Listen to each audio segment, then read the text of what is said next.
I am Adonis Keaton, 36 years old, currently working as a director at a private bank in San Diego. My life before marriage was like an accountant's ledger. Neat, orderly, but lacking a bit of warmth. Then Taylor appeared, like a cool ocean breeze blowing through the dry numbers of my world. We've been married for only 6 months and everything is still in the honeymoon phase. She's 32, an interior designer with a smile that could melt an iceberg. We live in a small seaside apartment, but Taylor has always dreamed of a proper house where we could truly build a home. Adonis, I want a place where we can plant flowers, have dogs, and maybe have kids too. She would whisper in my ear every night, her sweet voice making my heart flutter. That day was a beautiful Sunday afternoon, with golden sunshine spilling over the streets of San Diego. Taylor had been insisting we go see a house she'd found online. "Honey, I think this is the perfect place for us. It has a backyard, it's close to the ocean, and the price is reasonable," she said excitedly as we drove to the address. I smiled, reaching over the gear shift to hold her hand. "If you like it, I'll go along with anything. But let's check everything carefully. Don't let emotions make the decision for us." I've always been the practical one, but with Taylor I was willing to let feelings lead a little. When we arrived, the house looked quite ordinary. A 2-story older home, painted white with a red-tiled roof, located in the suburbs about a 20-minute drive from downtown. It wasn't the luxurious style I had imagined, but Taylor's eyes lit up the moment she saw it. "Look, Adonis, those huge windows, the light will flood in," she exclaimed, pulling me by the hand inside. At first, the atmosphere was exactly like that of a newlywed couple house hunting for their future home. Joyful, excited, asking innocent questions about plumbing, electrical systems, and wall paint colors. I felt warmth in my heart, thinking this might be the start of a new chapter in our marriage. Waiting at the door was the real estate agent, a French woman named Juliette Carroll. She appeared to be in her early 40s, dressed elegantly in a black dress and blazer, her hair neatly pulled into a high bun. "Hello, Mr. and Mrs. Keaton. I'm Juliette. Welcome to the house," she said in English, but with such a heavy French accent that every word was drawn out and curled in a very native way. Taylor, who had studied French in college and loved reminding me of it, immediately smiled and switched to French for convenience. She said in French, "Hello, Juliette. So nice to meet you. We can speak in French if that's easier for you." Juliette nodded enthusiastically, and the conversation between the two women began flowing like the Seine River. I stood beside them, silently observing, pretending to inspect the walls or look out the windows. Taylor and Juliette naturally assumed I didn't understand French, a reasonable assumption since I had never told Taylor about the 2 years I spent living in Paris when I was younger. At first, everything was so normal that I barely paid attention. They talked about the layout. Juliette explained in French, "The kitchen is spacious with plenty of storage." Taylor nodded and responded.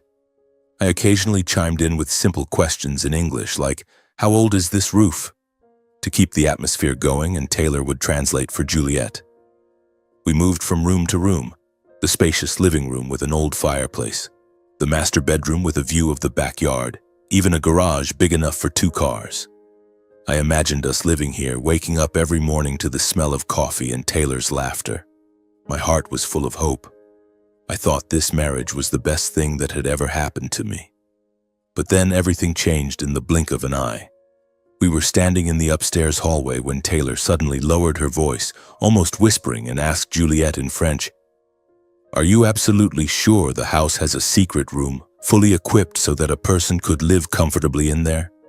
My heart started pounding. A secret room? A hidden room? I tried to keep a neutral expression, pretending to look out the window, but my ears were straining to hear everything. Juliette looked momentarily surprised, her eyes widening slightly, but then she nodded confirmation. "Yes, absolutely. It's a fully equipped secret room built by the previous owner and never dismantled. It has electricity, running water, even a small fridge and a basic bathroom." Taylor let out a quiet sigh of relief, her shoulders relaxing as though a huge weight had been lifted. "Thank God. And please do not mention this room in front of my husband." I want to come back and see it alone, just the two of us. She asked that the hidden room not be mentioned in front of her husband and that she wanted to return to see it privately, just the two of them. Those words stabbed straight through my heart like a knife. I stood frozen, blood rushing to my ears, but I forced myself to keep a calm face. I turned around and asked an innocuous question in English. "Nice view from here, isn't it?" Taylor smiled, translated for Juliet, and they continued as if nothing had happened. But inside me, a torrent of terrifying questions was surging. Why did Taylor need a secret room? A place where someone could live comfortably? The thought sent chills down my spine. We had just gotten married. Everything seemed perfect, or at least I thought so. What was she hiding? A lover? A dark secret? Or something even worse? I remembered the nights we lay together when she would suddenly wake up drenched in sweat, always brushing it off with a laugh, saying it was just a nightmare. Could it be related? I tried to stay calm, occasionally asking a few more questions about the price or paperwork so Taylor wouldn't suspect anything. But every step through the house now felt heavy. The initial joyful atmosphere had vanished, replaced by a fog of suspicion. The viewing ended quickly after that. Juliet saw us to the door and promised to send more information. On the way back to the car, Taylor looped her arm through mine, excitedly saying, "What do you think?" "I think it's perfect." I nodded with a forced smile. "It seems okay. Let's talk more about it." But in my mind, everything had already begun to change. Those fleeting French sentences were no longer harmless. They were the seeds of a storm about to hit our marriage. I drove home, gripping the steering wheel tightly, trying to push the dark thoughts away. But they clung stubbornly, like shadows creeping into every crack of the happiness I thought I had securely in my grasp. That night after the house viewing, as we lay in bed, Taylor hugged me tightly and whispered, "I love you so much, Adonis. Thank you for coming with me today."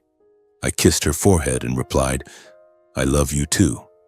But I lay awake all night, eyes wide open, staring at the ceiling, listening to the distant sound of waves. The suspicion about the hidden room and Taylor's secretive behavior kept swirling in my head like an endless nightmare. Why didn't she want me to know? Was this a sign of betrayal or just some harmless secret? I didn't know, but one thing was certain. I had to investigate myself. I couldn't just lie here guessing and let fear eat away at me day by day. The next morning, the sun rose brilliantly over San Diego's sky, yet my heart remained dark. I woke up early and made coffee for both of us as usual, but my hands trembled slightly as I poured the water. Taylor was still sleeping soundly, her face peaceful like an angel's. I looked at her, a storm of conflicting emotions surging inside me. Love mixed with doubt. I didn't want to think badly of my wife, but those words had been too strange. I picked up my phone and found Juliet's number from the business card she gave us yesterday. My heart pounding, I texted, "Hello, Juliet. This is Adonis Keaton. I'd like to meet privately to discuss some technical details about the house. Could we arrange something for today?" The reply came quickly. "Good morning, Mr. Keaton. I'm free at 10 a.m. at my office. Does that work for you?" I agreed, then quietly left the house before Taylor woke up, leaving a note. "Gone to an early meeting. Love you."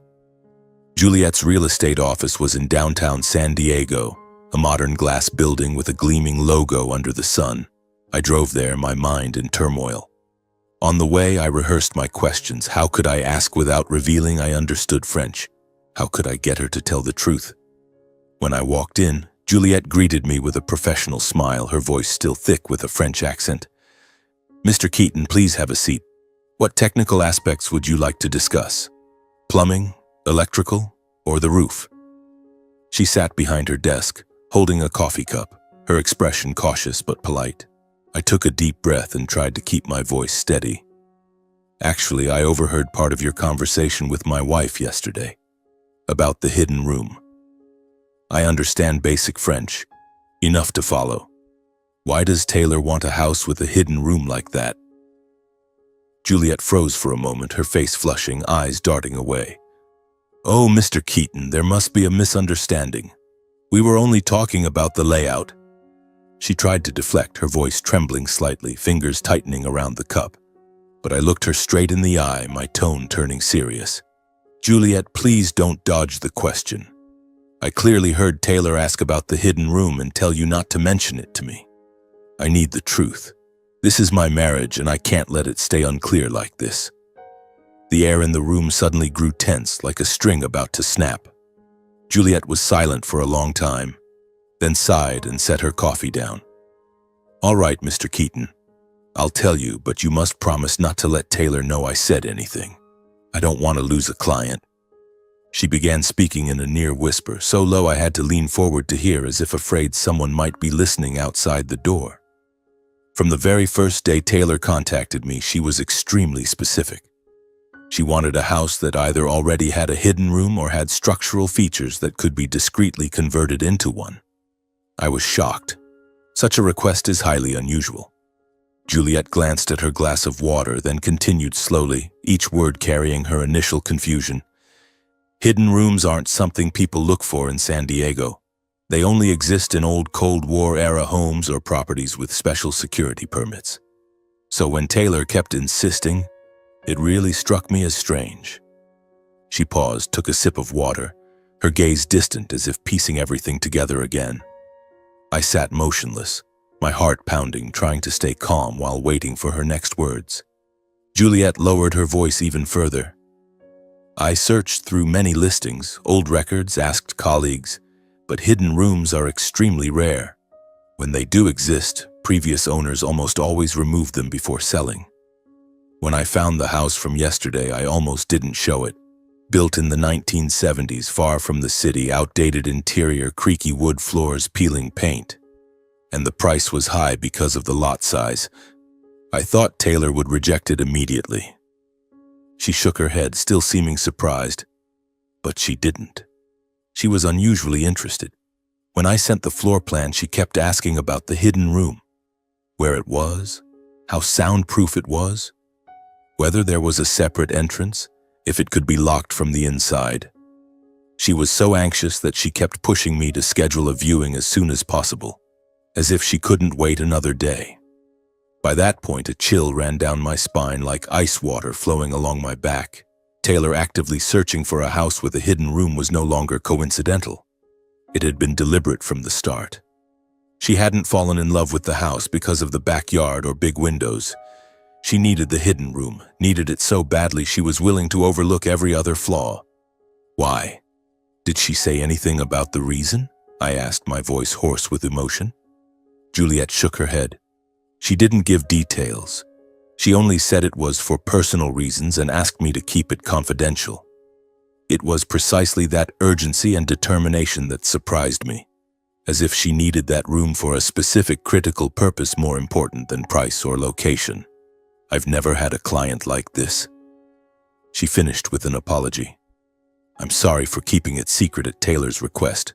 As agents, we have to respect client confidentiality. But honestly, I don't understand what she needs a hidden room for either. Maybe for storing valuable items or, I don't know. She looked at me with guilty eyes as if sharing the burden. I nodded, thanked her, but my mind was in chaos. When I stepped out of the office, the San Diego sun was blinding, yet I felt cold inside. Countless unanswered questions flooded my head. What is Taylor hiding? Who is the hidden room for? Why was she so desperate to find such a place that she'd accept a rundown old house? I drove, but not straight home. I stopped at a roadside cafe and sat there for hours, staring blankly at people passing by. The dark thoughts kept rushing back. I remembered the nights Taylor would suddenly wake up drenched in sweat, eyes panicked. She always said just a nightmare, but now I wondered if those were memories from her past. Taylor rarely spoke about her childhood, only that she grew up in France, lost her mother early, and immigrated to the US alone. Could the hidden room be connected to that past? Or was she in some kind of trouble? Debt? Enemies? The thought terrified me. I'm her husband, the one who's supposed to protect her, yet now I felt powerless. I wondered whether I should confront Taylor directly, but then shook my head. If she's been hiding it, she certainly wouldn't tell the truth.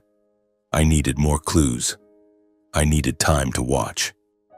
On the drive home, The sea breeze blew through the car window, carrying the familiar salty scent, but it did nothing to calm the restlessness inside me. When I opened the apartment door, Taylor was sitting at her desk, sketching interior layouts on her computer. She looked up and flashed a radiant smile. "You're back. I've been thinking about how to decorate the new house. What do you think? Soft blue or cream white for the bedroom walls?" I forced a smile, walked over and hugged her from behind. "You decide, love. Whatever you choose looks beautiful in my eyes." We had lunch together and talked about work, but every word I said felt strained. I watched her eat happily, laughing and joking, and wondered whether that smile was genuine. Did she notice the change in me? Or was she pretending everything was normal to hide something? That night I barely slept. Taylor lay curled in my arms, breathing steadily, her face as peaceful as a child's. I looked at her and felt guilt wash over me for doubting my wife, the woman I loved more than anything in the world. Taylor was the light of my life, the one who had pulled me out of lonely days filled only with work and numbers. Lying there watching her sleep, I blamed myself. Why am I doubting her? Maybe it's all a misunderstanding. Maybe the hidden room is just for storage, like Juliet guessed. But then the fear came rushing back, mixed with guilt. I was living next to a secret so big it could destroy our marriage. What if the hidden room was for someone else? What if Taylor was in danger? The thought made me shudder. I lay awake until dawn, listening to the distant waves like a whisper warning of the storm to come. The next morning I got up early, made coffee, and made my decision. No confrontation. I would keep secret the fact that I understood French, that I knew about her request for a hidden room, and that I had spoken to the agent. If I revealed it now, Taylor would become guarded, and I would never learn the truth. If she had gone to such lengths to hide it, it must be something so serious she didn't dare tell me. Perhaps it was pain from her past or something she was trying to protect me from. To uncover the truth, I had to stay calmer than she was. Wait, watch, and quietly gather every clue. That was my way. The banker accustomed to managing risk, always planning before acting. I would pretend I knew nothing and let Taylor reveal herself. That afternoon, as we sat on the balcony watching the ocean, I suddenly announced, "Baby, I've thought about the house. I'm in. Let's buy it. If you love it, we'll go ahead with the paperwork." Taylor froze for a second, then her eyes lit up and she threw her arms around me. "Really? I'm so happy. I think it's going to be the perfect home for us." I clearly saw the joy mixed with relief on her face. Her shoulders relaxed, her smile wider than usual. Was she relieved because the hidden room would soon be hers? The thought stabbed my heart, but I still smiled and kissed her. "Yes, really. I want you to be happy." We called Juliet immediately, signed the contract, and everything moved fast. The price was high, but I didn't care. This was my way to get closer to the truth. Taylor and I threw ourselves into moving. The following days were a whirlwind of cardboard boxes, furniture, and laughter. We rented a truck and transferred everything from the old apartment. Taylor excitedly arranged the interior. "Honey, I'm going to paint the living room cream and put the sofa right here." I helped her, but my mind was always on the hidden room, the one behind the bookshelf in the basement that Taylor had never once mentioned. We spent our first night in the new house. Taylor whispered, "It feels like we're starting a whole new life." I held her close, but my heart was filled with worry. One day, while Taylor was at work, I secretly contacted a security company that specializes in hidden surveillance equipment. I found them online, highly rated for discretion. I called, "Hi, I need hidden cameras installed in my house. No one can know." The representative, a guy named Mike, met me at a nearby cafe. Tall, professional voice. "What exactly do you need? We have ultra-small cameras disguised as shirt buttons or wall outlets." I asked them to install tiny cameras in several discreet locations: living room, kitchen, garage, and especially near the entrance to the hidden room. Everything was camouflaged so perfectly that even Taylor, with her sharp designer's eye, wouldn't notice. I chose models with audio recording and motion alert notifications sent directly to my phone, accessible only through a private, heavily encrypted app. The installation happened in secret while Taylor was away. Mike and his team showed up looking like plumbers and finished in 2 hours. "All done, Mr. Keaton. No one will suspect a thing. The app will notify you of any movement." I checked on my phone. Crystal clear video, sharp audio. Doing it made me feel guilty, like I was betraying Taylor, invading my own wife's privacy. I sat alone in the basement, staring at the empty monitor, asking myself, what am I doing?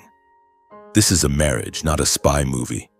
But the fear of losing my wife, in a way I couldn't yet comprehend, was greater than everything else.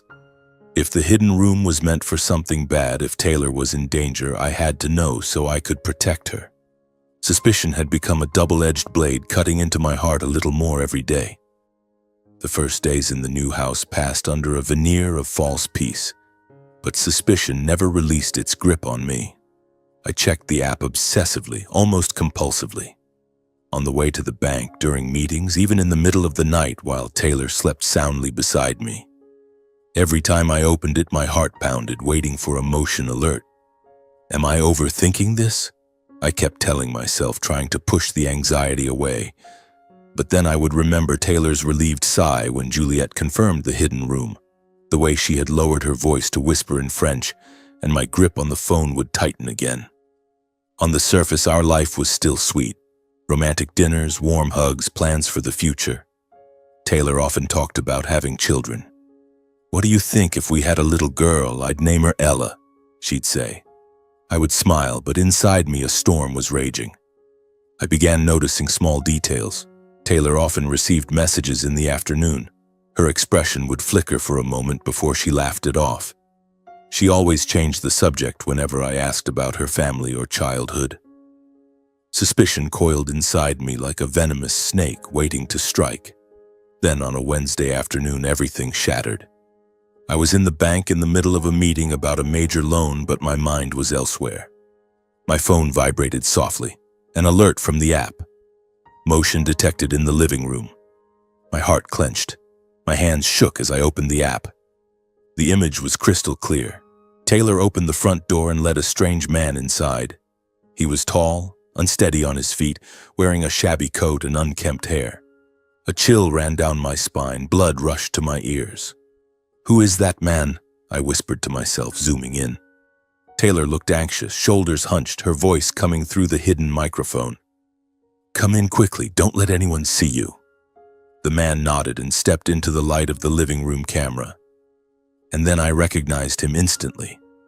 It was Taylor's stepfather, Claude Beaumont. My heart stopped. Claude, the man I had met only once at our wedding 6 months ago. He had arrived late, disheveled, in a wrinkled shirt reeking of alcohol. He had hugged Taylor roughly, slurring, "My girl, congratulations, now you're rich. Don't forget who helped you get here, eh?" Taylor had given an awkward smile and introduced him to me. "Honey, this is my stepfather, Claude. He came from France." I had shaken his hand but felt no warmth. His crude speech, shifty eyes, and the stench of liquor had repelled me. After the wedding, Taylor rarely mentioned him, only saying, "He lives in France. We're not close." Now, watching him on the screen walking into my house, rage and confusion surged through me. Why? Why was Taylor bringing him here? I sat frozen, the meeting around me fading into background noise. Taylor led Claude straight to the basement, pushed the bookshelf aside, and opened the hidden room door. "Stay in here. Don't come out when he gets home," she whispered, her voice trembling. Claude smirked. "Don't worry, darling. Daddy knows what to do." Then the door closed. I turned off the app, my knuckles white as I gripped the desk. I couldn't understand why my wife was secretly housing her stepfather in our home. Claude, a crude, apparently alcoholic man, was now living in the hidden room Taylor had so desperately sought. Was this her secret? Hiding her stepfather, but why? Was he in legal trouble? In debt? The thought made my head spin. Over the following days, I watched silently through the cameras like an invisible ghost. Whenever I left for work, Claude would emerge from the hidden room and roam the house as if he owned it. The kitchen camera caught him raiding the fridge, grabbing my beers, chugging them, and tossing the cans everywhere. He smoked in the living room, ash falling onto the hardwood floor Taylor had just cleaned. Nice fancy house. My girl did well, he muttered to himself, voice dripping with sarcasm. He sprawled on the sofa, blasted the TV, left candy wrappers, old newspapers, even dirty clothes strewn everywhere. Watching it, my blood boiled. This was my house, our home, and he was treating it like a cheap bar. Yet Taylor, my wife, always came home earlier than usual, around 4 p.m., to erase every trace before I returned. She wiped the floors, vacuumed, took out the trash, rearranged everything to keep up the illusion of a perfect house. Seeing her frantically cleaning on the screen, sweating, my heart ached.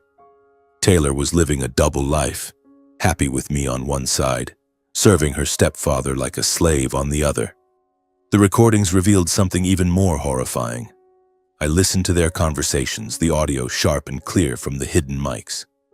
Claude showed no gratitude.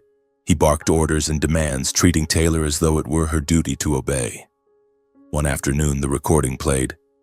"Girl, bring me a beer, I'm thirsty." Taylor softly, "Yes, Dad, just a moment." But Claude growled, "Hurry up!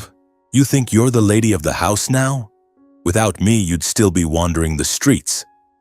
Taylor said nothing, brought the beer, her hands trembling as she handed it over.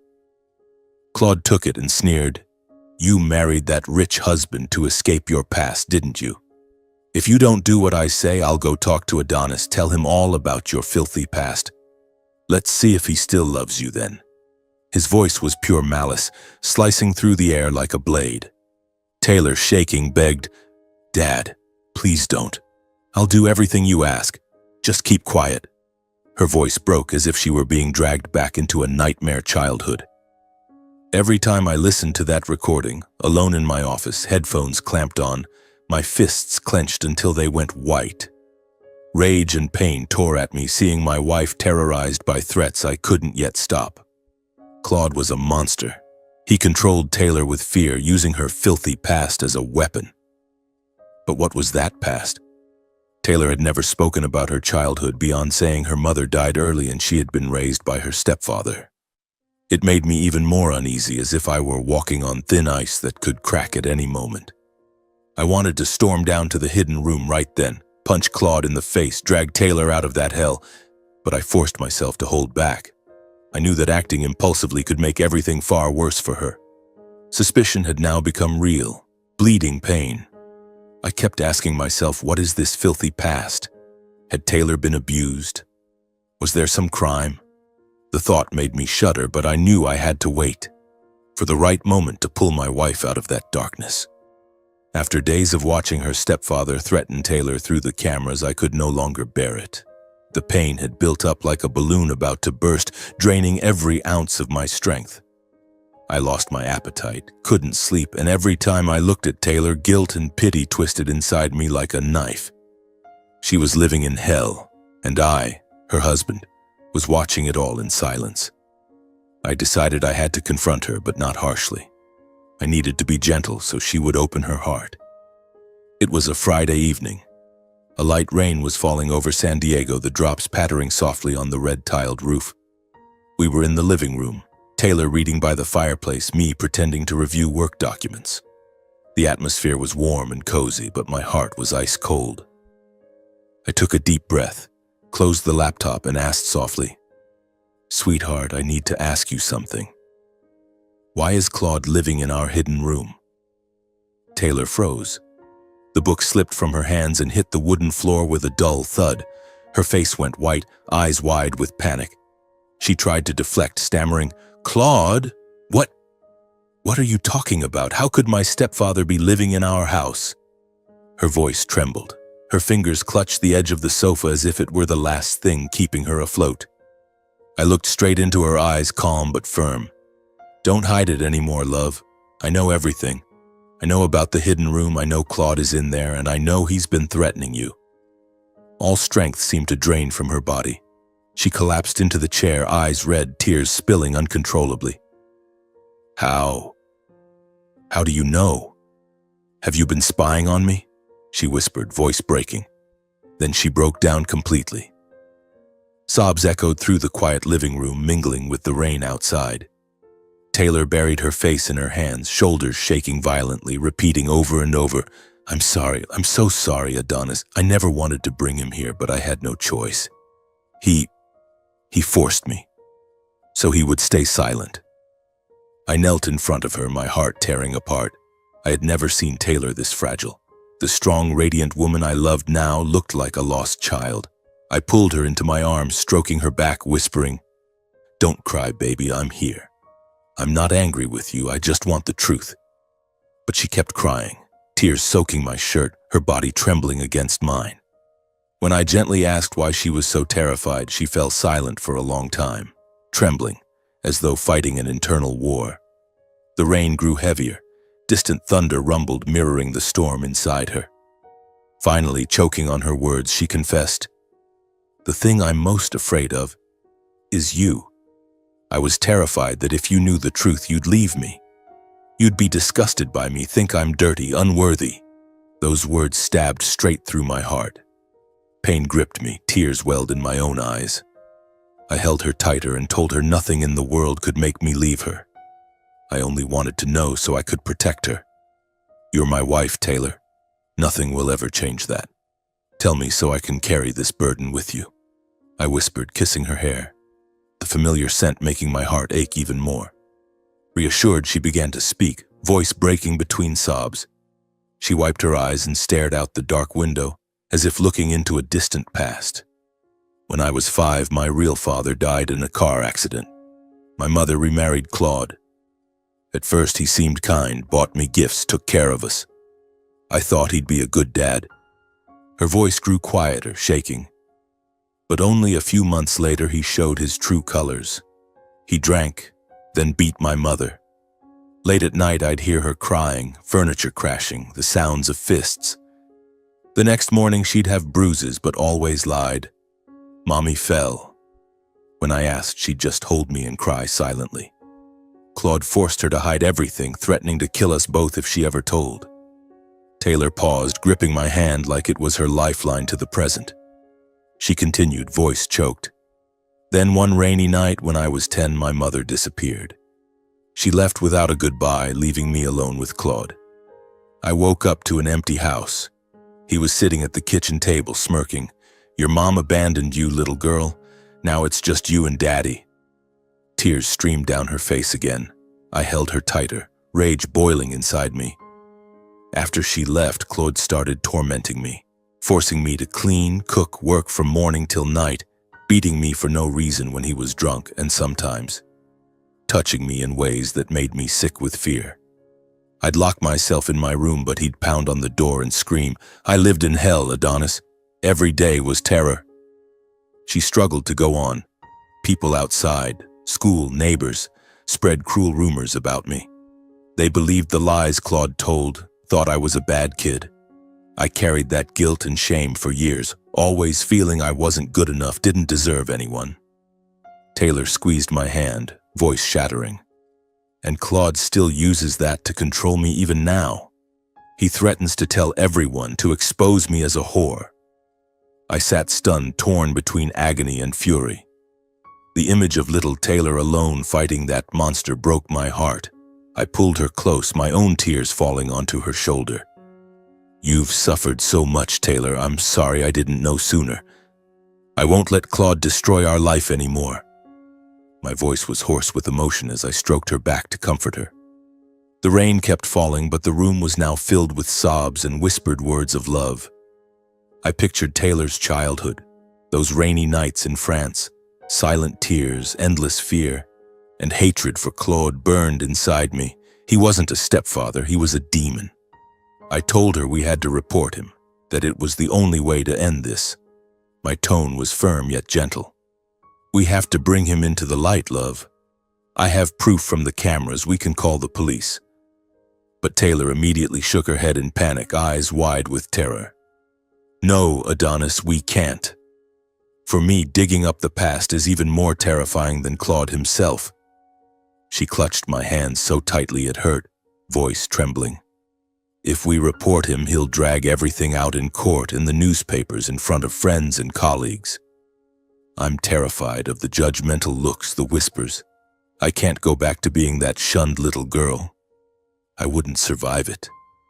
I saw the deepest fear of her life in her eyes, not of Claude, but of being judged, of losing the peaceful life she had fought so hard to build.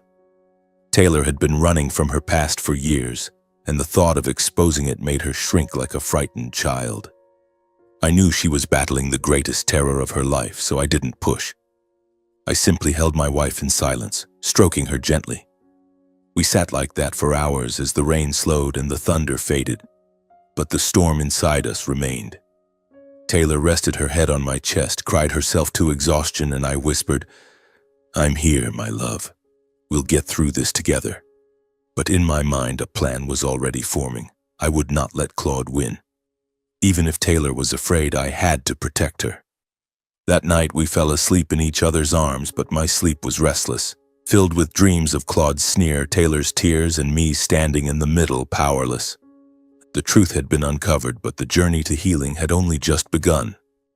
In the days that followed, the atmosphere in the house changed subtly but unmistakably. Taylor became more affectionate. She would suddenly hug me in the middle of the day and whisper words of love as if trying to make up for all the secrets she had kept. Deep down, though, I knew Claude was still there, lurking in the basement like a ghost waiting to pounce. I kept the cameras running but deleted all the old audio recordings out of respect for Taylor. Still, the worry smoldered inside me. I spent nights searching online about domestic abuse, reading how victims often remain tied to their abusers out of fear, and my heart ached even more. Taylor was a victim and I had to be her rock. We tried to live normally.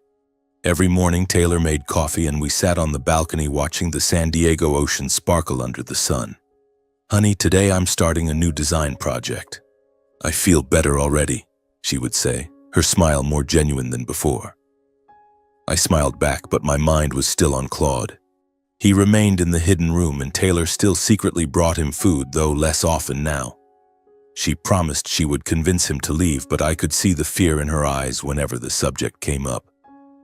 "I'll try, Adonis, but he won't just accept it." I nodded and held her, yet my nerves were stretched like a wire about to snap. I knew everything could explode at any moment. I began planning quietly, contacting a lawyer friend, saving the old audio files as evidence. But I didn't act yet. I was waiting for Taylor to be ready. Then the fateful day arrived, a gloomy Tuesday afternoon. The San Diego sky was heavy with dark clouds. I was at the bank buried in loan paperwork, but old habits die hard. I still checked the camera feed from time to time just to feel safe. My phone vibrated softly. Significant motion detected in the living room. My heart seized. My hands shook as I opened the app. The screen showed Taylor cleaning up the usual mess Claude had left behind. Beer cans, cigarette ash, old newspapers scattered across the kitchen floor. Everything looked like the previous days. She wiped, sighed wearily, trying to restore the perfect look before I got home. I exhaled, thinking that was all, but minutes later the hidden room door burst open and Claude staggered out, clearly drunk. He swayed, shirt disheveled, eyes bloodshot from alcohol. "Girl, bring Daddy another beer," he slurred, walking up behind Taylor. The camera captured it clearly. He reached out and touched her lower back, then slid his hand down to her hip in a blatantly repulsive way. Taylor flinched, terrified, backing away repeatedly. "Stop it, you're drunk. Go back to your room." Her voice shook as she pushed him away. But Claude grew more aggressive, sneering, "What's wrong, sweetheart? Daddy just wants a hug. You're too fancy now, forgotten your old man? Or are you scared your husband will find out what you used to—" The vile words that followed made rage explode inside me. Blood rushed to my head. I gripped the phone so hard the screen cracked slightly. "You little bitch, you think you can escape me?" Claude growled, grabbing Taylor's arm and yanking her toward him. Taylor fought back harder, shoving him. "Let go! I'll call the police!" Claude's face instantly twisted from lecherous to furious. He shoved her to the kitchen floor with a loud thud that echoed through the microphone, then began hitting her, slapping her face, punching her shoulder, roaring, "You dare call the cops on me? I'll kill you!" Taylor screamed and cried, curling up to protect her head. "Stop! Please, Dad, don't hit me anymore!" I lost my mind. Sitting in my office, it felt like my blood was boiling. My trembling fingers dialed 911. I stammered out the emergency. "Help! My wife is being attacked at home right now. It's on camera. The attacker is her stepfather, Claude Beaumont. Address, 12 Ocean Drive, San Diego. He's going to kill her." The dispatcher asked questions, but I didn't wait. I hung up and bolted from the office, leaving stunned colleagues behind. After calling the police, I sped home, breaking every speed limit, weaving dangerously through highway traffic, horns blaring. Tears streamed down my face, mixed with pure rage. How dare he? How dare he touch my wife? The car flew through familiar streets. The San Diego sea wind whipped through the open window, but I felt nothing except terror that I might lose Taylor. "Hold on, baby. I'm coming," I whispered, flooring the accelerator, running red lights. I screeched into the driveway, leaped out, and burst through the front door, which was already wide open. I charged straight into the kitchen, where the nightmare unfolded. Taylor lay on the floor, face swollen, blood trickling from the corner of her mouth while Claude loomed over her, arm raised for another blow. I didn't think. I charged like a wild animal and punched Claude square in the face. "Get your hands off her, you bastard!" He fell backward but scrambled up, roaring and lunging at me. We fought viciously. I dragged him off Taylor, hammering punches into his stomach and face. He clawed and struck back, reeking of alcohol. "So you're the husband. I'll kill you," Claude bellowed, but I was stronger. I slammed him against the wall and kept hitting. It lasted only seconds, yet felt endless. Furniture crashing, heavy breathing, Taylor sobbing, "Adonis, please stop!" My blood was on fire, but then police sirens wailed outside. Minutes later, 4 armed officers stormed in, responding to the 911 call. They pulled us apart immediately and handcuffed Claude on the spot. Still drunk, he kept shouting, "I'm innocent! My daughter invited me here." 2 officers held me back as I panted, fists clenched. "He attacked my wife. It's all on camera." Taylor was moved to a safe corner. A female officer knelt beside her, cleaning the blood from her face and documenting the visible injuries. Swollen cheek, bruised arms, split lip. "Are you okay, ma'am? We're taking you to the hospital," the officer said gently. Taylor nodded weakly, eyes wide with shock, tears rolling down as she looked at me. I gave my statement right there. Claude Beaumont has been living illegally in our basement hidden room. He's been mentally and physically abusing my wife. I have everything on video. Claude slurred his denial. "Lies. Taylor wanted me here. She's my daughter." But Taylor, still in shock, couldn't speak yet. She just sat curled up, trembling. The police read Claude his Miranda rights. "You have the right to remain silent." Then they loaded him into the patrol car, arresting him on charges of assault, domestic battery, emotional abuse, threats, and criminal trespass. Watching him shoved into the back of the cruiser, I felt a mix of relief and lingering fury. At last, the monster had been dragged into the light. I was asked to come to the station for a full statement. Sitting under harsh fluorescent lights in the interview room, I told them everything. From the house viewing, my suspicion about the hidden room, installing the cameras, discovering Claude, to today's attack. I handed over my phone and showed the video from the app. Undeniable evidence. The detective nodded. "We'll review everything you've provided. Thank you for your cooperation, Mr. Keaton." The interview lasted about 2 hours. I sat there, hands shaking around a paper cup of water, my mind replaying the image of Taylor on the floor. When it was over, I was free to go. I raced straight to the nearby hospital where Taylor was being monitored, its neon lights glowing in the night. Walking into a room and seeing my wife lying there, cheeks swollen and red, arm bandaged, my heart shattered. I rushed to her side and held her tightly, feeling her body tremble in my arms. Taylor buried her face in my chest and sobbed like a child. "Adonis, you're here. I was so scared, he hit me." I stroked her hair and whispered, "It's over, my love. Claude is in jail. I'm right here." The doctor came in and said the injuries were not severe, no broken bones, but she would need psychological follow-up. We sat there, hands clasped tightly, and I knew that from now on we had no choice but to face the past head-on. There was no more running. Claude was no longer a shadow, he was real, and we would have to face the courts, the memories, the pain. But holding Taylor in that moment, I felt stronger than ever. The storm had finally broken over us and we would survive it together. The San Diego hospital was eerily quiet at night, only the steady beeping of machines and the faint smell of antiseptic in the air. I sat by Taylor's bedside the entire night, holding her hand tightly, watching her pale face under the dim neon light. Every time she whimpered in her restless sleep, my heart clenched as if squeezed in a vice. I kept replaying the horrific scene in the kitchen. Claude, drunk and raging, arm raised high, Taylor curled up on the floor. Rage still boiled inside me, but now it was mixed with boundless sorrow. Taylor, the strong woman I loved, had endured this alone for years, and the physical wounds were only the surface of her soul-deep pain. I whispered to myself, I have to end this. He can never come back. The next morning, as the San Diego sun peeked through the hospital window, casting warm rays across Taylor's face, she woke up with red-rimmed eyes. The doctor did a final checkup, discharged her with painkillers and a strong recommendation for therapy, and we drove home in silence, hands tightly clasped. The house was now deathly still, no more stumbling footsteps from the basement, but the air still felt heavy, as if a ghost lingered. Taylor sat on the sofa, staring out at the ocean with a distant look, while I made her hot tea. After that fateful night with Claude in custody, I sat beside her, no longer in the hospital bed but on the sofa, and gently urged her to end the suffering once and for all by taking him to court. Baby, we can't let him win. He's been arrested and we need to add more charges. Let's sue him. Make him pay for what he did to you and your mother. This time, Taylor didn't resist as fiercely as before. She looked at me, eyes glistening, and was silent for a long while. After the brutal assault she had just survived, the bruises still visible on her face, the pain with every movement. She finally realized that if she kept running, Claude would haunt her forever. You were right. I'm tired of running, but I'm scared. Scared of having to tell everything in court. Her voice trembled. Her fingers tightened around the teacup.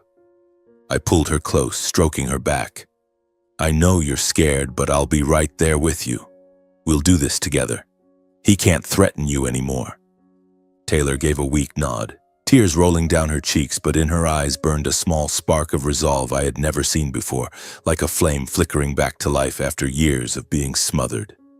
A few mornings later, calmer now, Taylor took my hand and said she was ready to face the past, no matter how painful it would be to bring everything into the light.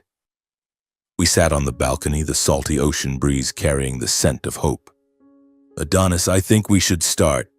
I don't want Claude to ever come back. Let's take him to court. Those words lifted a boulder from my chest. Finally, Taylor had chosen to fight. I kissed her forehead, overflowing with pride. We'll do it, love, I promise. That marked the beginning of the journey to piece together the fragments of her past. A difficult but necessary path toward healing. We flew to France, to the neighborhood where Taylor had once lived with Claude and her mother. A small town on the outskirts of Paris with narrow cobblestone streets and a faded white house that time had worn down. The air felt heavy, as though the haunting memories still clung to the walls. Taylor trembled as we arrived, gripping my hand tightly. I've never come back. Since I fled to America. We knocked on neighbors' doors. A man in his 70s who lived across the street sighed, "Little Taylor? Claude?" Of course I remember. The shouting echoed through the whole neighborhood, your mother Renee's cries, furniture crashing. Whenever Claude was drunk, he beat her. I saw her bruised so many times, but she always denied it, said she fell.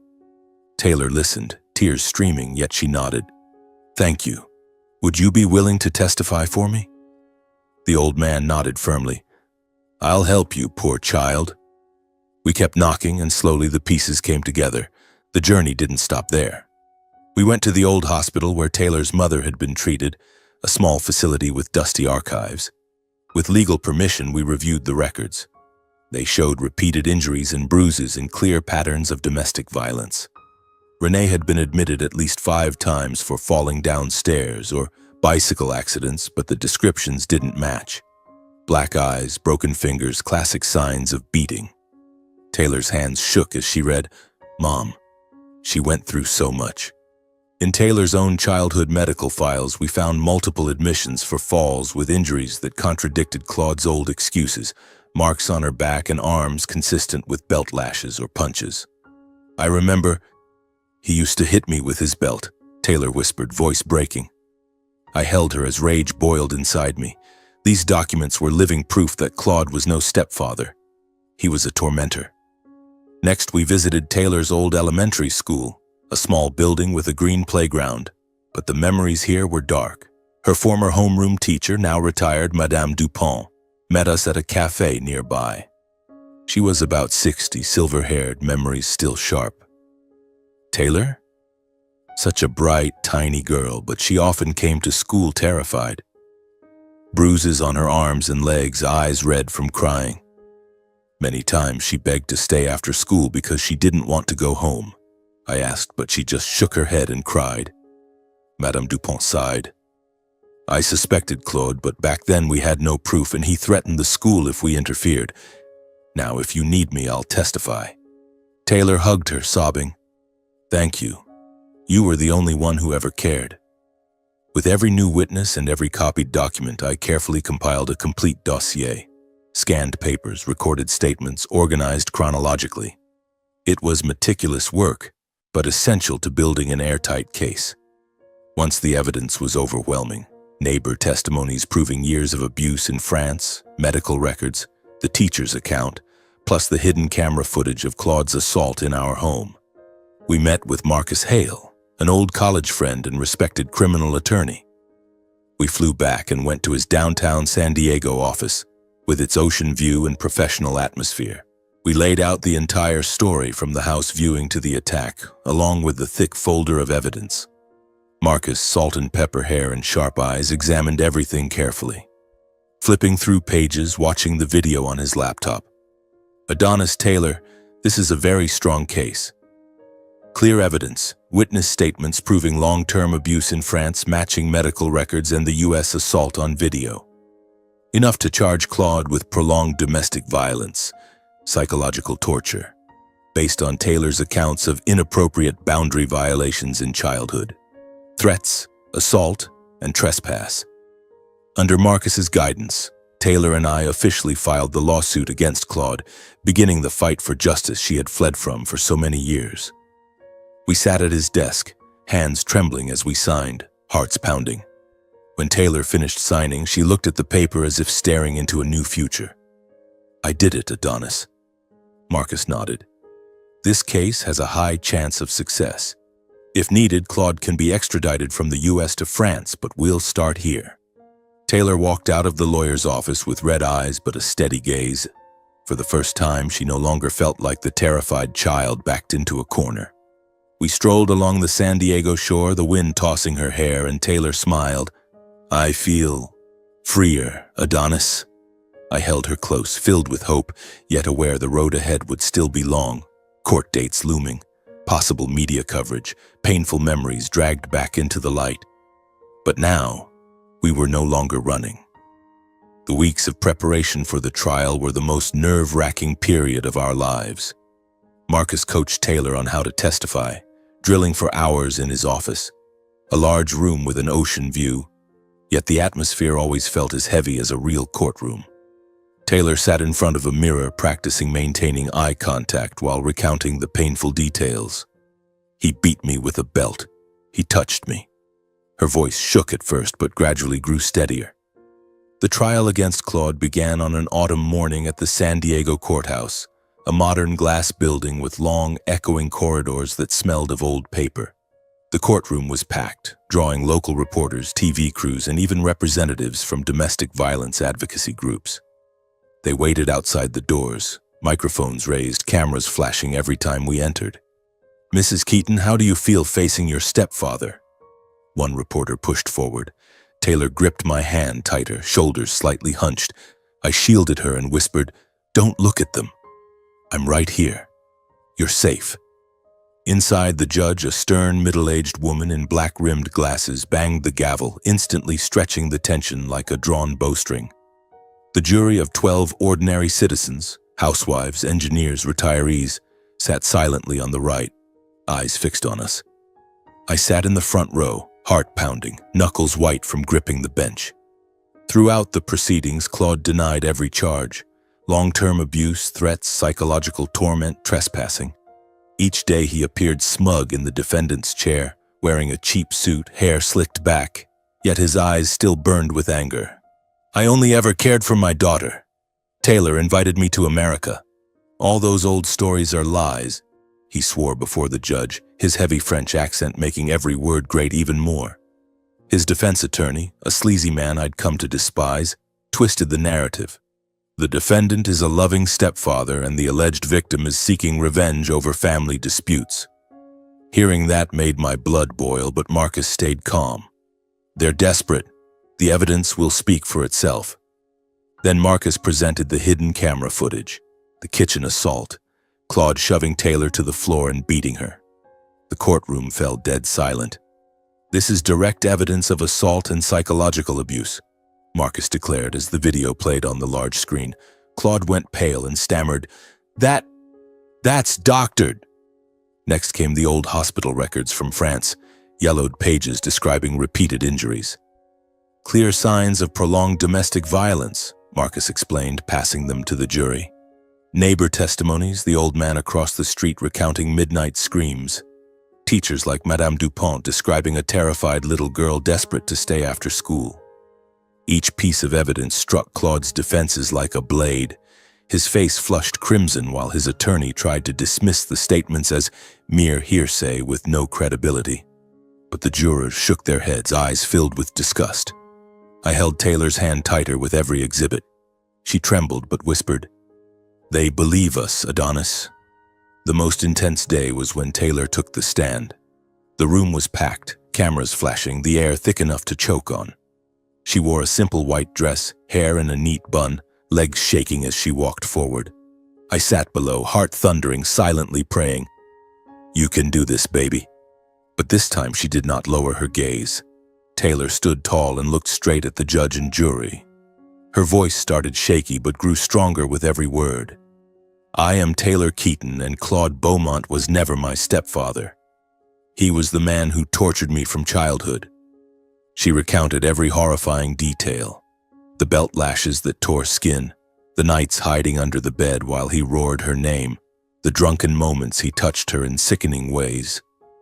He used the vile rumors he himself spread to threaten and control me, making me live in shame and self-loathing for years. The courtroom fell into absolute silence. Only a stifled sob broke from the public gallery. The jurors stared at Claude with open revulsion. He sat hunched, face ashen, unable to meet anyone's eyes. When Taylor stepped down, Claude erupted, cursing, calling her a lying traitor, causing uproar. The judge banged the gavel, the silence, but he kept snarling, face purple with rage. "You'll regret this, you little bitch. I'll tell the world exactly what you are." His attorney tried to pull him down, but suddenly Claude froze. His furious eyes widened as if he'd seen a ghost. I followed his gaze. In the back rows sat an elegant woman, light makeup, pale pink lipstick, perfectly styled glossy hair, clearly wealthy in a black silk dress, pearl necklace, and designer handbag. She sat perfectly straight, staring at Claude with an icy, unblinking gaze that seemed to pierce his soul. I didn't recognize her. She wasn't a witness or press, but her presence made Claude visibly tremble. Knuckles white on the chair, face drained of color. After several suffocating seconds, he tried to speak but only stammered, then slumped forward and fell silent. Finally, after 3 grueling weeks, the verdict came. The judge read in a grave voice, "Claude Beaumont is sentenced to 25 years imprisonment for prolonged domestic violence, psychological torture, assault, threats, criminal trespass, and intentional infliction of injury." The courtroom erupted, applause from the gallery, Taylor's sobs of relief, and Claude, head bowed, silently led away in handcuffs. I held Taylor's hand as we walked out, exhausted, legs weak, mind spinning with images. Taylor on the stand, the evidence presented, and that moment Claude froze. Reporters swarmed outside. "Mrs. Keaton, how do you feel?" Taylor managed a faint smile. "Justice has been served." We pushed through the crowd. The cool San Diego breeze carried the scent of the ocean like a quiet celebration. Right at the courthouse entrance, the elegant woman stood waiting, leaning against a pillar, handbag in hand, watching us with quiet anticipation. Taylor stopped, a flicker of confused recognition crossing her face, something strikingly familiar in the deep brown eyes and faint smile. But she couldn't place it. "Excuse me, do we know you?" Taylor asked softly. The woman opened her mouth as if to speak, lips trembling slightly, then closed it again. She simply gazed at us both with a long, distant, heavy look. Without a word, she turned and walked slowly toward a sleek black car parked nearby. Taylor was too drained and overwhelmed to dwell on it. She leaned on my shoulder. "Let's go home, honey." But something stirred in me. That woman's eyes. They were uncannily like Taylor's, only older, carrying decades of unspoken pain.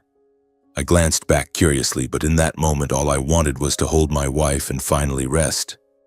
After the trial, life for Taylor and me slowly settled back into place. The first weeks were a quiet period of recovery, like a wound slowly closing after a storm.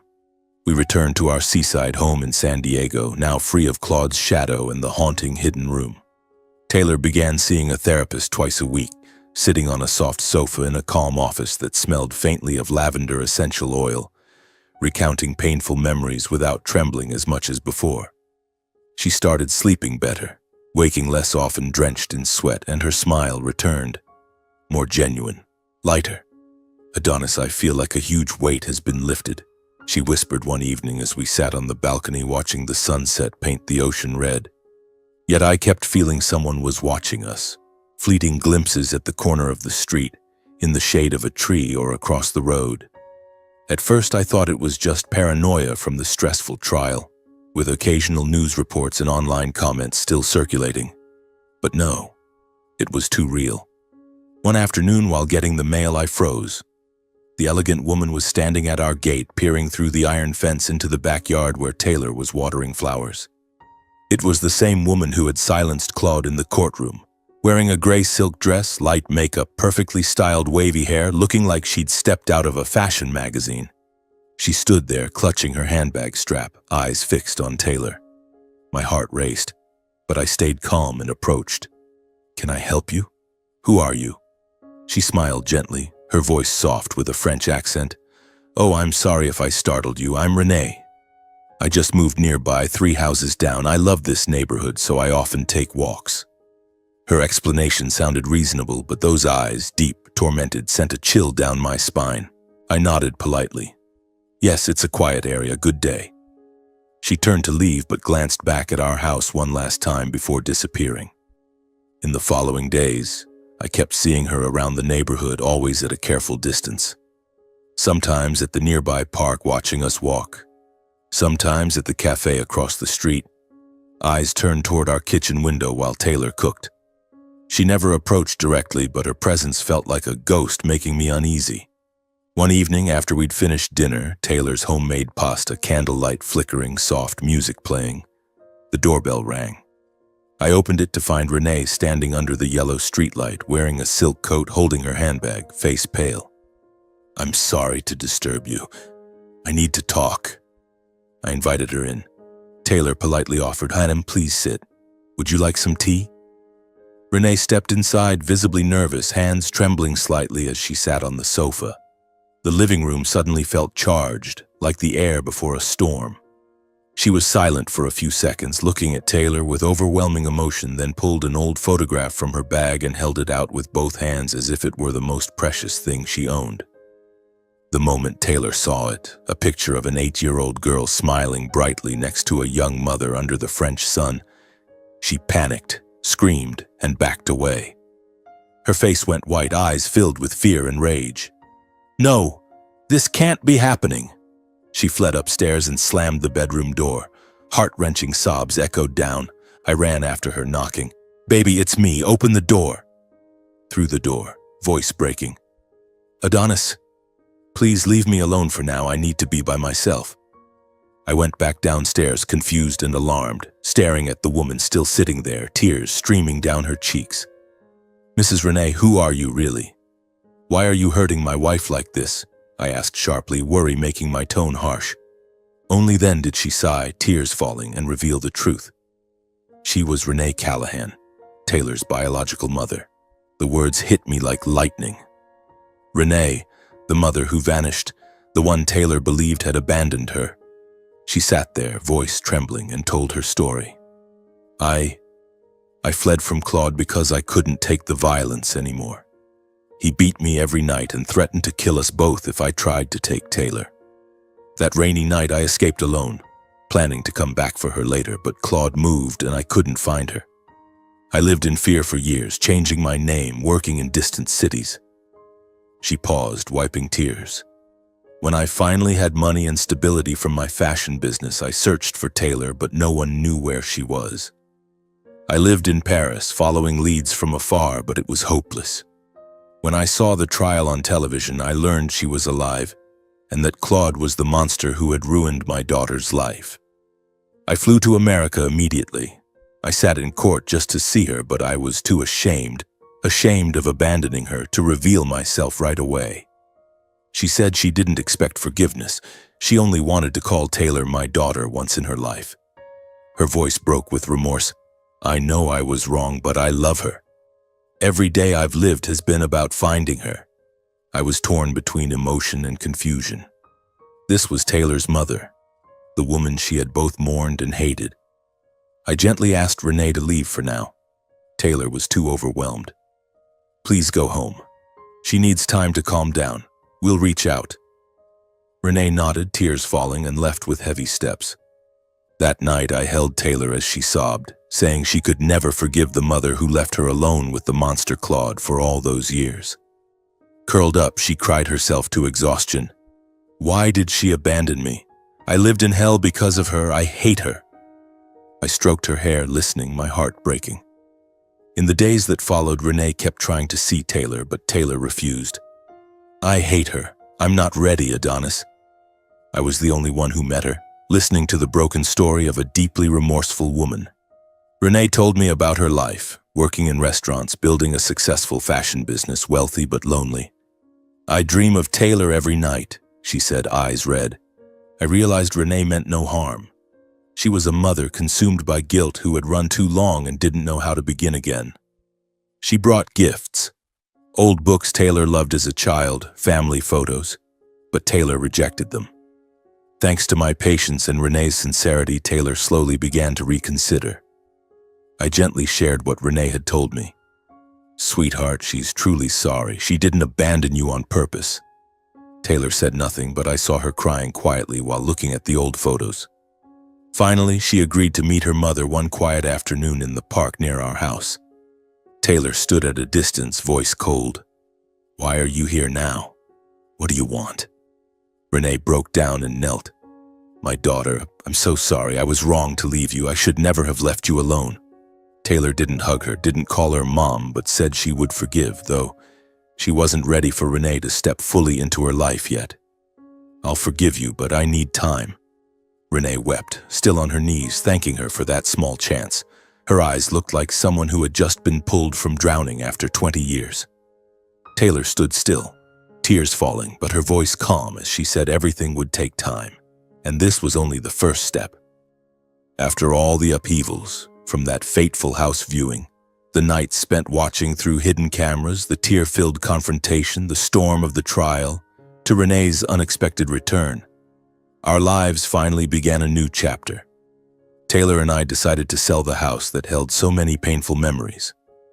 The two-story White House with its basement hidden room had become a constant reminder of the hell we had endured. Claude's shouting, the bruises on Taylor's face, the nights I lay awake eaten by suspicion. We didn't want to live where every corner whispered of suffering. Juliet, our old real estate agent, helped us sell it quickly. We moved to a quieter suburb of San Diego, just a few blocks from the ocean. The new house was smaller, with a vibrant flower garden and a balcony overlooking green hills. A place to start over with no secrets and no ghosts. Renee quietly moved nearby too, a few streets away, into a small but cozy apartment. She never pressured us. She simply said, I just want to be close to my daughter, even if only from a distance. Taylor didn't object. It was a silent, reluctant acceptance. I arranged for Taylor to see Dr. Elena, a therapist specializing in childhood trauma. Dr. Elena was a gentle middle-aged woman whose warm office was filled with books. She became Taylor's anchor. In the early sessions, Taylor still trembled as she spoke of rainy nights in France, the whistle of the belt through the air, the endless terror. "I still feel like that little girl, doctor," she whispered, tears rolling down her cheeks. Dr. Elena listened, taught her breathing techniques, and slowly, thanks to my patience in driving her to every appointment, holding her after every breakdown, and Taylor's own quiet progress, the nightmares grew rarer. She no longer woke screaming Claude's name drenched in sweat. The panic attacks became fewer. She began sleeping through the night and dreaming of the future instead of the past. Renee started visiting under the pretext of helping with chores, cooking familiar French dishes like ratatouille or crepe, tidying the house with skilled hands, tending the flower garden Taylor loved. She never forced deep conversations. She simply worked in silence, occasionally sharing light stories about her younger days in Paris. Taylor kept her distance at first, eating at the table without making eye contact, answering in short sentences. But she no longer avoided or turned away. One day, when Renee brought a bouquet of lavender from her own garden, Taylor accepted it and whispered thank you. It was a small step, but it meant everything. I watched from afar, heart warming at the sight of the two women, mother and daughter, slowly finding their way back to each other. Renee was patient, atoning day by day. Taylor, though still carrying deep anger, began to see that this love was not fake. A year passed in the blink of an eye, filled with peaceful days and small challenges. Then came the joyful surprise. Taylor was pregnant. We cried with happiness under the San Diego sun, hugging each other, and decided to name our daughter Ella Rose Keaton. Ella, from Taylor's old dream, Rose in honor of Renee. Pregnancy wasn't easy. Taylor often worried that her past might affect the baby, but with Dr. Elena's support and mine, she made it through. The day Ella was born, her first cry filled the delivery room. Taylor looked at our daughter and sobbed, "She's so beautiful." Ella was a tiny angel with jet black hair and her mother's deep brown eyes, bringing new light into our family. Our home overflowed with baby laughter, the scent of formula, and sleepless nights rocking her to sleep. Renee was invited the very first day. She stood at the hospital room door, tears streaming as she gazed at her granddaughter. "Oh, she looks just like you did." Renee cared for Ella with the devotion of a mother who had once lost the chance to raise her own child. She came every day, rocking Ella to sleep with old French lullabies, changing diapers, preparing bottles with practiced hands. "I used to dream of doing this with you," she once whispered to Taylor, without pushing. Ella quickly grew attached to her grandmother, crying when Renee left, giggling when picked up. Taylor often watched them with emotions she couldn't name. Sometimes, seeing Renee push Ella's stroller through the garden, Taylor's eyes would glisten. "It feels strange, Adonis, like a dream." I held her. "This is real family, love." Gradually, the ice between them melted, not all at once, but in tiny moments. Renee teaching Taylor her own mother's recipes, Taylor asking about Renee's childhood, the first awkward hugs. One autumn afternoon, golden leaves drifting past the window while I held Ella and Taylor prepared baby food in the kitchen, the moment arrived unexpectedly. Ella started fussing, waving her little arms for food. Taylor turned to Renee sitting nearby and handed her the spoon. "Mom, would you feed her for me?" The room fell silent. Taylor froze, mouth open in disbelief at what she had just said. I stood stunned, still holding Ella. Renee covered her mouth, tears streaming, her whole body shaking with emotion. For nearly 20 years, she had not heard the word mom from the daughter she had lost. That single word was healing medicine, erasing decades of guilt. Taylor's eyes reddened. She turned away in embarrassment, but Renee stepped forward, gently embraced her and sobbed. "My daughter, thank you. Thank you for giving me one more chance to be your mother." She took Ella, feeding her with trembling hands, while Taylor stood there, tears falling but a small smile breaking through. That moment marked the final melting of the ice between them, not because of time alone, but because love had bravely returned after so much hurt. Taylor didn't suddenly throw her arms around her mother, but from then on the word mom came naturally. Mom, did Ella sleep well today? Or Mom, can you watch her for me? Renee became an irreplaceable part of our family, the last missing piece. The months and years that followed were filled with warmth. Taylor opened up more, sharing stories of her life in America and the nightmares now behind her. Renee became her emotional anchor, exchanging recipes and telling stories of her own childhood so Taylor could understand her better. I watched the two women I loved heal, Renee beaming as she held her granddaughter, Taylor peaceful as she embraced her mother. Our home rang with laughter, Ella babbling gamma, Renee singing lullabies, Taylor laughing, Mom, Ella looks just like you when you were young. One quiet evening, as the three of us watched Ella sleep in her crib, her tiny chest rising and falling, angelic face serene, I silently reflected on the long, hard road our family had traveled. The scars from that fateful house viewing, the fear-filled nights watching the cameras, the tear-soaked confrontation, the courtroom storm, Renee's return, everything played in my mind like a slow-motion film. We had nearly broken, Taylor with her stained past, me devoured by suspicion, Renee eaten by guilt. Yet we had survived through love, patience, and the courage to face the truth. I realized the most important thing: the past cannot be erased, but it can be overcome. Pain cannot be avoided, but it can be healed. And truth, no matter how brutal, is always the first step towards saving a soul. I close our family's story with this message: never underestimate the fear inside the person you love. Let them speak, let them cry, let them be weak, and be strong enough to stand beside them, even when they no longer have the strength to stand beside themselves.